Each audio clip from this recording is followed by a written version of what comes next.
Shalom untuk kita semua ya, teman-teman dimanapun berada. Saya berharap teman-teman berada dalam kondisi yang sehat ya, sehat dan tetap semangat dalam melayani Tuhan kita Yesus Kristus. Untuk itu melalui video ini saya mau berbagi kembali pembelajaran firman Tuhan ya. Kali ini firman Tuhan yang tertulis dalam 2 Korintus pasal 8 ayat 1 sampai ayat 7 ya. 2 Korintus pasal 8 ayat 1 sampai ayat 7. Langsung saja saya akan bacakan firman Tuhan ini untuk kita. Mari kita ikuti dalam hati kita masing-masing. Lembaga Alkitab Indonesia membuat judul bagian ini pelayanan kasih, seperti itu. Seperti ini firman Tuhan yang tertulis di sana. Saudara-saudara, kami hendak memberitahukan kepada kamu tentang kasih karunia yang dianugerahkan kepada jemaat-jemaat di Makedonia. Selagi dicobai dengan berat dalam pelbagai penderitaan, sukacita mereka meluap. Dan meskipun mereka sangat miskin, namun mereka kaya dalam kemurahan. Aku bersaksi bahwa mereka telah memberikan menurut kemampuan mereka, bahkan melampaui kemampuan mereka. Dengan kerelaan sendiri mereka meminta dan mendesak kepada kami, supaya mereka juga beroleh kasih karunia untuk mengambil bagian dalam pelayanan kepada orang-orang kudus. Mereka memberikan lebih banyak daripada yang kami harapkan. Mereka memberikan diri mereka pertama-tama kepada Allah, kemudian oleh karena kehendak Allah juga kepada kami. Sebab itu kami mendesak kepada Titus supaya ia mengunjungi kamu dan menyelesaikan pelayanan kasih itu sebagaimana ia telah memulainya. Maka sekarang, sama seperti kamu kaya dalam segala sesuatu, dalam iman, dalam perkataan, dalam pengetahuan, dalam kesungguhan untuk membantu, dan dalam kasihmu terhadap kami, demikianlah juga hendaknya kamu kaya dalam pelayanan kasih ini. Sampai di situ pembacaan firman Tuhan untuk kita semua ya. Baiklah teman-teman semua, saya akan mencoba membagi pembelajaran firman ini dalam terang topik melayani dengan kasih ya. Melayani dengan kasih. Teman-teman dimanapun berada, dalam pasal 8 ini Paulus fokus kepada pengumpulan bantuan untuk orang-orang kudus yang ada di Yerusalem. Jadi ini adalah pengumpulan bantuan yang langsung dikoordinasi oleh Paulus sendiri melalui perwakilan yang ditunjuk ke Korintus. Teman-teman, apa yang ada di sini adalah dana sudah mulai dikumpulkan ya. Dana sudah mulai dikumpulkan oleh orang-orang Korintus. Jadi jemaat di Korintus ini berkomitmen untuk pengumpulan dana itu. Dan Paulus ingin memastikan supaya pengumpulan dana itu bisa berjalan dengan baik.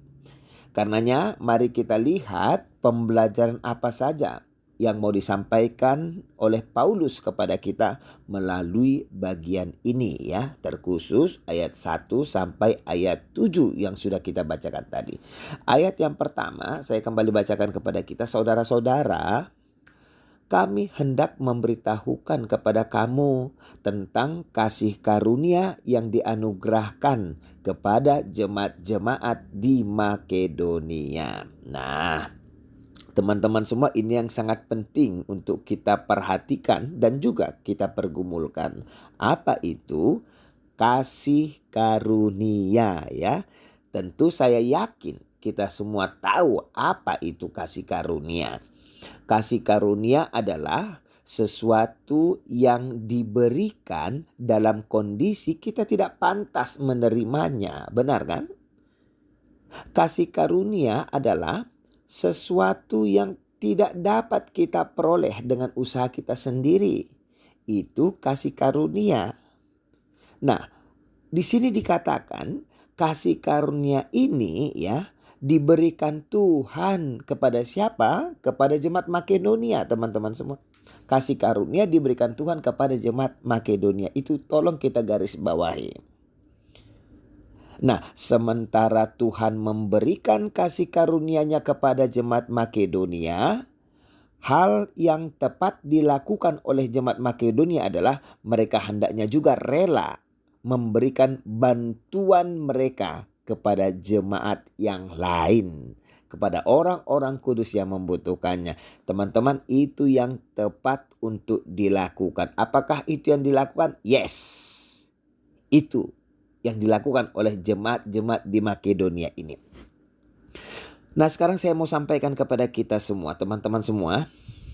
Di sini Paulus memakai jemaat Makedonia itu ya untuk mencipta semacam kompetisi yang sehat ya. Kompetisi yang sehat di dalam jemaat Korintus. Sasarannya Korintus ya. Paulus mau menggugah rasa memberi dari jemaat Korintus. Supaya apa? Supaya dana yang sudah mulai dikumpulkan itu bisa disalurkan ke orang-orang kudus yang ada di Yerusalem. Tentu ada harapan. Apa harapannya? Ya, dana itu juga bisa meningkatlah seiring dengan semakin banyaknya orang yang ikut berpartisipasi mengumpulkan dana untuk memberi. Sehingga teman-teman semua, kita bisa melihat ini adalah waktu yang tepat untuk menggugah orang-orang beriman. Waktu untuk menggugah orang-orang percaya untuk mau memberi. Ya, untuk mau memberi demi mendukung pekerjaan pelayanan Tuhan di gerejanya. Pekerjaan Tuhan seperti itu ya. Saya mau katakan kepada kita tentang ini, sehubungan dengan ini. Tidak ada yang salah ya teman-teman untuk menggugah orang lain. Gak ada yang salah menggugah orang lain supaya memberi lebih banyak. Ya, dengan cara seperti yang dilakukan Paulus di sini, menunjukkan perbandingan antara jemaat Korintus dengan jemaat Makedonia. Tetapi apa yang salah adalah memanipulasi jemaat ya, memanipulasi gereja untuk mau memberi, tetapi itu demi kepentingan pribadi, demi kepentingan kelompok, memakai ayat-ayat Alkitab. Itu yang salah. Dan melalui ini kita berharap semoga tidak ada pendeta yang memanipulasi jemaatnya dengan memakai Alkitab untuk mengambil keuntungan ya. Kita berharap itu tidak terjadi. Lalu kita masuk ayat yang kedua teman-teman semua. Dikatakan dalam ayat yang kedua itu, selagi dicobai dengan berat dalam pelbagai penderitaan, sukacita mereka meluap. Dan meskipun mereka sangat miskin, namun mereka kaya dalam apa? Ya, kemurahan. Baiklah teman-teman semua. Ini adalah situasi ya yang dihadapi oleh jemaat Makedonia. Ini ayat 2 ini. Ini situasinya. Artinya apa teman-teman?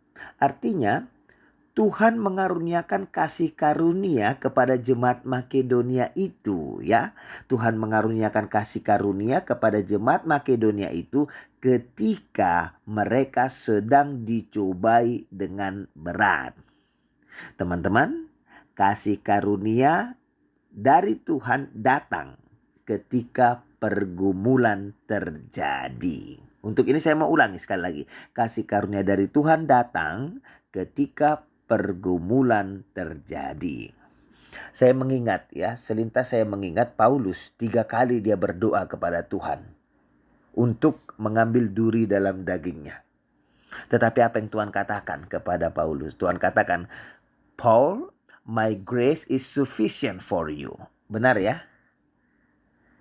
Iya, sehingga ini mau mengingatkan kepada kita semua. Ini mau mengingatkan kita semua orang percaya bahwa dalam pencobaan, bahwa dalam pergumulan yang berat, Tuhan mengaruniakan kasih karunia-Nya. Dan perhatikan ini baik-baik teman-teman semua. Kasih karunia yang Tuhan berikan kepada kita itu cukup. Ya, kasih karunia yang Tuhan karuniakan itu cukup untuk memampukan kita melakukan kehendak Tuhan. Ini penting untuk kita pahami bersama. Sehingga teman-teman, jemaat Makedonia ini ya beneran menderita loh. Mereka sungguh-sungguh menderita. Mereka menderita, tapi karena sesuatu mereka bisa bertahan. Kita juga seperti itu ya. Kita juga seperti itu, apapun yang menjadi pergumulan hidup kita saat ini ya. Karena sesuatu kita bisa bertahan teman-teman. Karena sesuatu. Sehingga kita tidak bisa bertahan dari diri kita sendiri. Benar. Selanjutnya dikatakan lagi sukacita mereka meluap. Ya, sukacita mereka meluap dan meskipun mereka sangat miskin, namun mereka kaya dalam kemurahan hati. Ya, teman-teman semua, jemaat Makedonia ini menjadi sangat miskin. Ya, ini disebabkan oleh beberapa hal kemiskinan mereka itu. Yang pertama, tentu mereka menjadi miskin karena penganiayaan yang mereka alami. Jadi selama penganiayaan itu mungkin mereka ditolak untuk bekerja. Mungkin mereka dibatasi untuk apa? Mengakses segala sesuatu. Atau harta mereka dirampas. Harta mereka dirampok. Namanya juga penganiayaan ya. Dirampas dan dirampok. Tapi pertanyaannya untuk kita, bagaimana mereka bisa bersuka cita sampai meluap dalam situasi yang seperti itu, ya kan? Bagaimana bisa? Ketika kita belajar dari Alkitab kita akan menemukan Ibrani 10 ayat 34. Ya, saya akan bacakan apa yang tertulis di sana. Ibrani pasal 10 ayat 34 dikatakan di sana, memang kamu telah turut mengambil bagian dalam penderitaan orang-orang hukuman. Dan ketika harta kamu dirampas, ya, saya ulangi, dan ketika harta kamu dirampas, kamu menerima hal itu dengan sukacita. Ini menarik ya teman-teman ya. Dirampas hartanya tapi diterima situasi itu dengan sukacita. Sebab kamu tahu, nah ini dia alasannya. Sebab kamu tahu bahwa kamu memiliki harta yang lebih baik dan yang lebih menetap sifatnya. Nah teman-teman semua, sesudah kita mendengarkan firman Tuhan ini melalui Ibrani pasal 10 tadi ya, itu mengajarkan kepada kita meski harta dunia mereka dirampas, tetapi harta surgawi mereka tetap. Sehingga apa? Sehingga mereka bisa bersuka cita.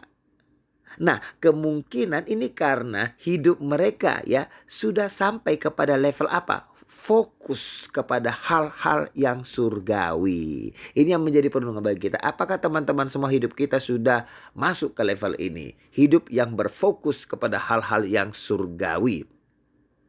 Karena ketika kita fokus kepada hal-hal yang surgawi ya, kehilangan hal-hal duniawi tidak akan membuat kita bersedih berlarut-larut.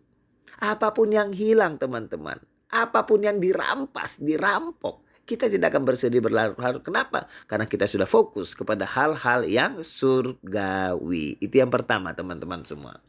Lalu yang kedua, jemaat Makedonia ini menjadi sangat miskin itu dipengaruhi oleh situasi politis yang sedang dihadapi ketika itu.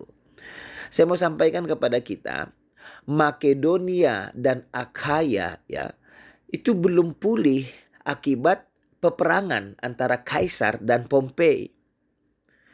Dan peperangan antara dua pihak itu ya teman-teman semua, ini menuntut banyak biaya loh yang harus dikeluarkan.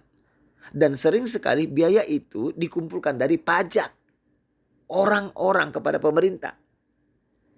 Nah, kemungkinan besar situasi ini sangat berdampak kepada jemaat Makedonia, membuat mereka miskin seperti itu. Lalu kita fokus kepada apa yang dikatakan oleh Paulus dalam bagian ini ya. Dikatakan oleh Paulus dalam situasi yang tidak mendukung ini ya, jemaat Makedonia tetap membantu untuk menopang orang-orang kudus yang ada di Yerusalem.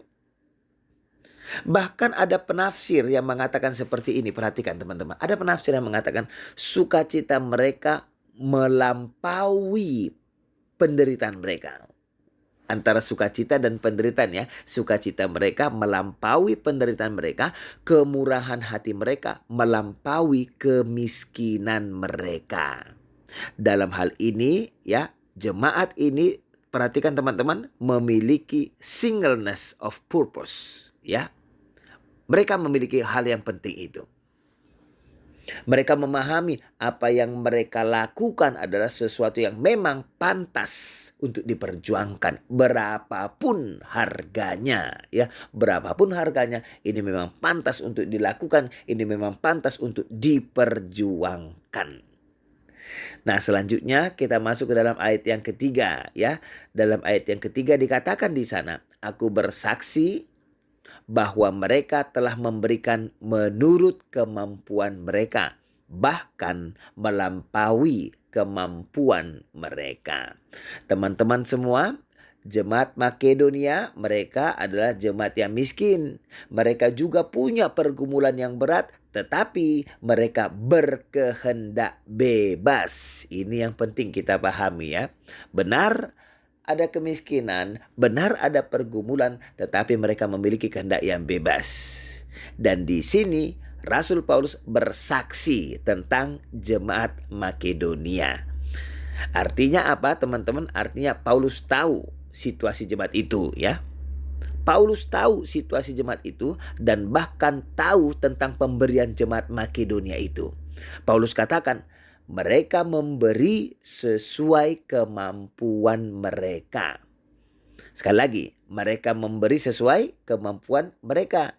Dan saya mau sampaikan kepada kita, ini kiranya menjadi pola juga bagi kita semua ketika kita hendak memberi, ketika kita hendak membantu orang lain. Mari kita memberi sesuai kemampuan kita. Benar ya? Tetapi juga teman-teman, tolong diperhatikan. Tolong diperhatikan, sekali lagi tolong diperhatikan. Tetapi juga bagian ini bukan mau mengajarkan supaya kita mengirit ya. Tolong diperhatikan. Bagian ini bukan mau mengajarkan supaya kita semua mengirit. Bagian ini bukan mau mengajarkan supaya kita memikirkan diri kita dahulu ya. Memenuhi kebutuhan diri kita dahulu baru orang lain. Bukan itu yang diajarkan di sini. Kalau kita mengajarkan hal-hal yang terakhir saya sampaikan ini tentu tolak belakang dengan apa yang ditekankan oleh Paulus yang dia temukan melalui jemaat Makedonia itu.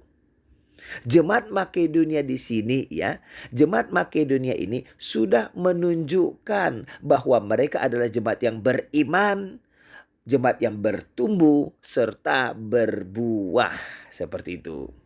Paulus katakan jemaat Makedonia ini memberi bahkan melampaui kemampuan mereka. Teman-teman semua, mereka rela memberi melampaui kemampuan mereka.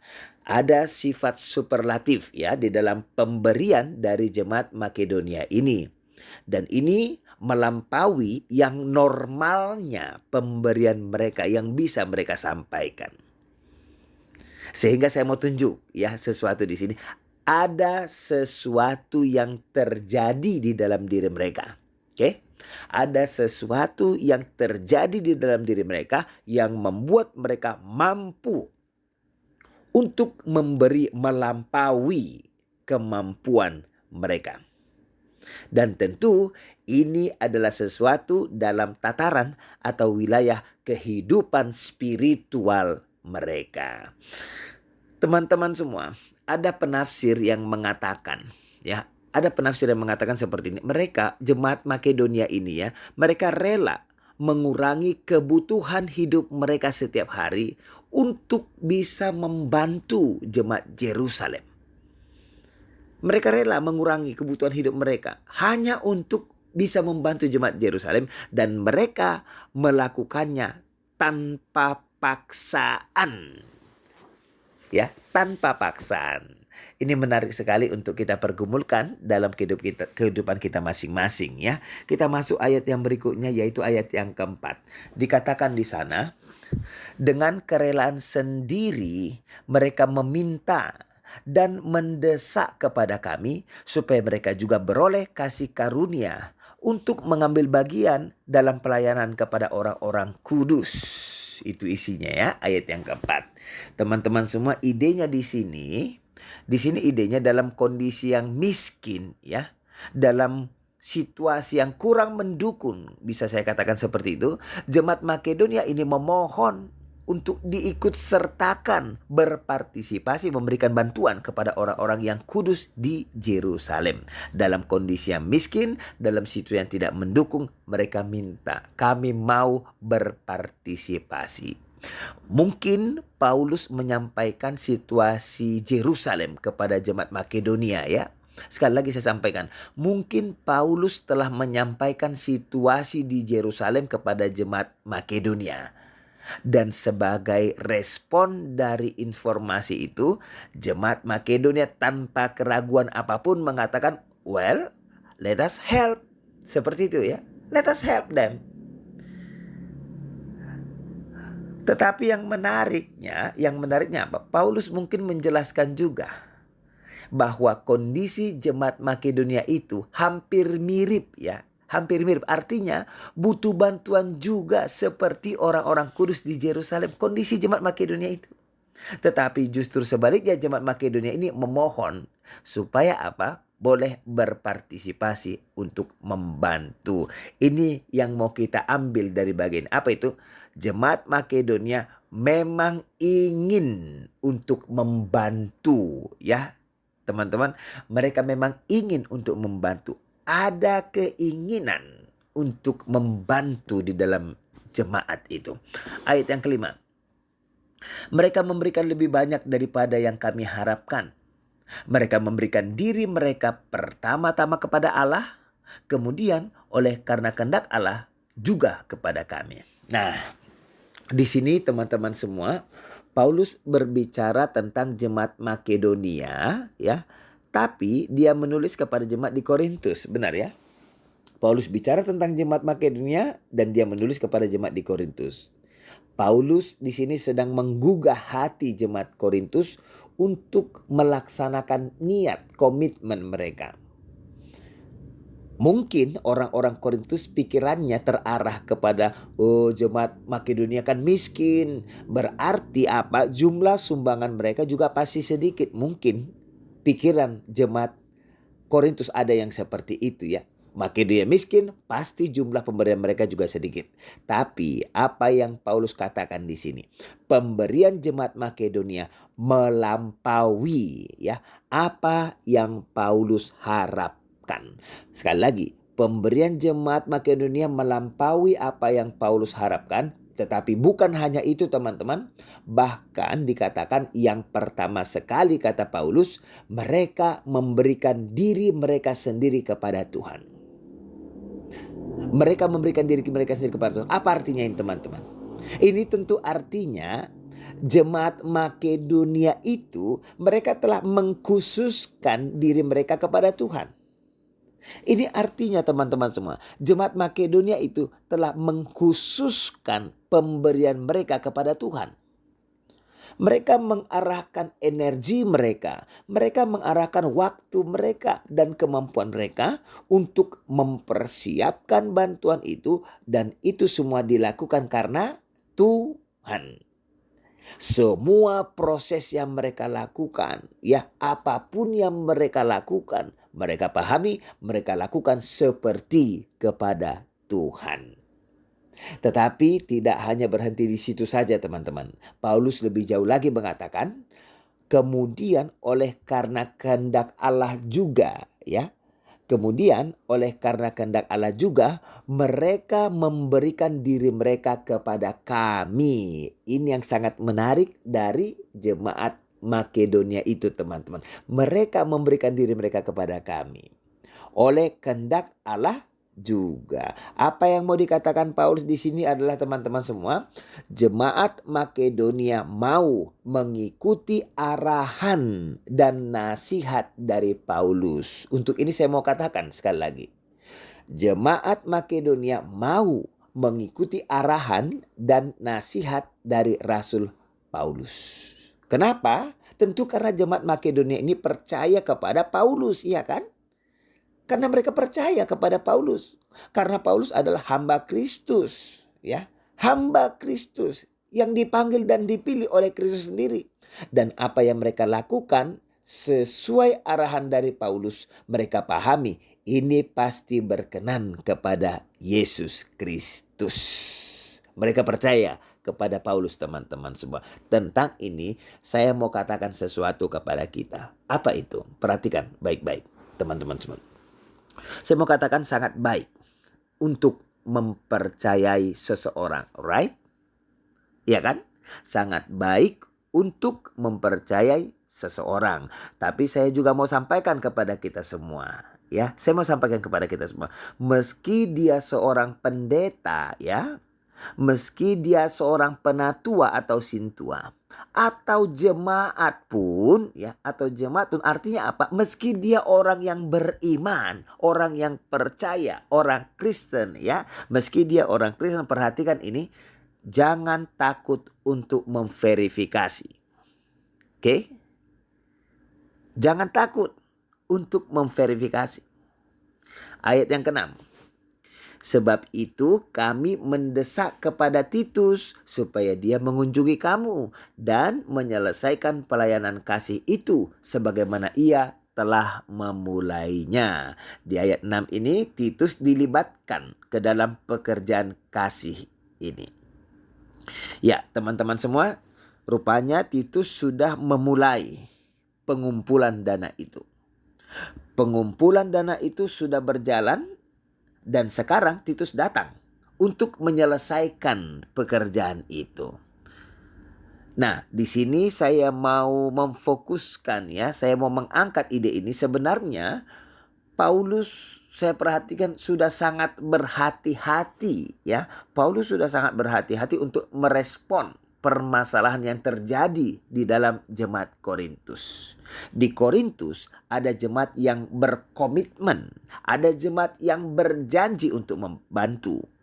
Di Yerusalem, ya, di Yerusalem ada orang-orang kudus yang membutuhkan bantuan, ya kan? Ada orang-orang kudus yang menantikan pemenuhan komitmen dari jemaat Korintus, itu di Yerusalem.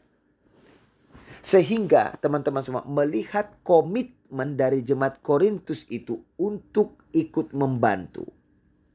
Mengingat adanya gerakan pengumpulan dana dari jemaat Korintus yang sudah berjalan. Di sini Paulus bersemangat untuk menindaklanjuti pengumpulan bantuan itu.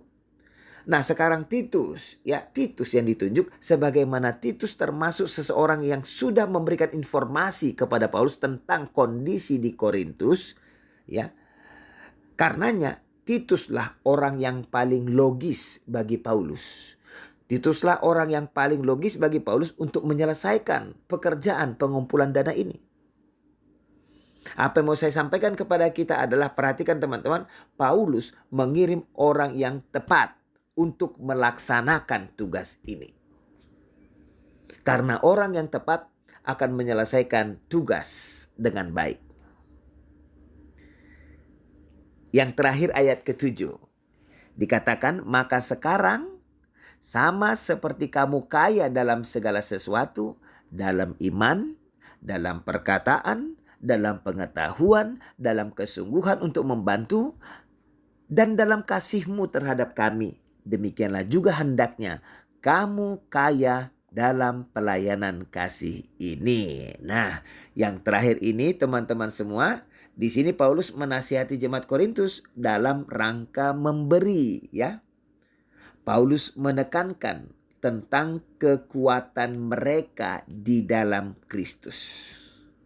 Dan inilah yang Paulus katakan yang pertama, ya. Yang pertama dikatakan kamu kaya dalam segala sesuatu, ya. Ini mau mengingatkan betapa jemaat Korintus itu sudah diperlengkapi oleh Tuhan dalam segala hal. Baik physical blessing maupun spiritual blessing. Karena mereka sudah diperlengkapi dalam segala hal, mereka mampu untuk melakukan yang terbaik, membantu orang-orang kudus yang ada di Yerusalem, sebagaimana yang telah diteladankan oleh jemaat Makedonia. Ya, Mereka mampu. Ya. Mereka mampu karena mereka sudah menerima perlengkapan dari Tuhan. Poin yang kedua dikatakan, kamu kaya dalam iman, dalam perkataan, dalam pengetahuan, dalam kesungguhan untuk membantu, dan dalam kasihmu terhadap kami. Nah, teman-teman, di sini Paulus menunjukkan atribut-atribut yang sangat penting ya. Di mana ada iman, pasti atribut-atribut ini akan ada. Sehingga melaluinya Paulus menghendaki supaya jemaat Korintus sadar ya. Jemaat Korintus perlu menyadari betapa Tuhan telah berlimpah memberikan anugerahnya kepada mereka. Ya, betapa Tuhan telah berlimpah memberikan anugerahnya kepada mereka sehingga jika mereka menolak untuk melanjutkan komitmen mereka, jika mereka menolak untuk membantu orang-orang kudus di Yerusalem, itu artinya mereka mengabaikan anugerah Tuhan. Sekali lagi, itu artinya mereka mengabaikan anugerah Tuhan. Dan ini akan menjadi kontras ya. Ketika mereka menerima sangat banyak anugerah dari Tuhan, tetapi mereka hanya menerima dan gagal untuk membagi kepada sesama mereka. Jemaat Korintus, mereka telah menerima sangat banyak kemurahan hati dari Tuhan. Ya teman-teman ya, banyak kemurahan hati sudah mereka terima dari Tuhan. Jika orang-orang kudus di Yerusalem tidak bisa menerima kemurahan hati dari orang-orang Korintus, maka tentu Yerusalem akan menderita.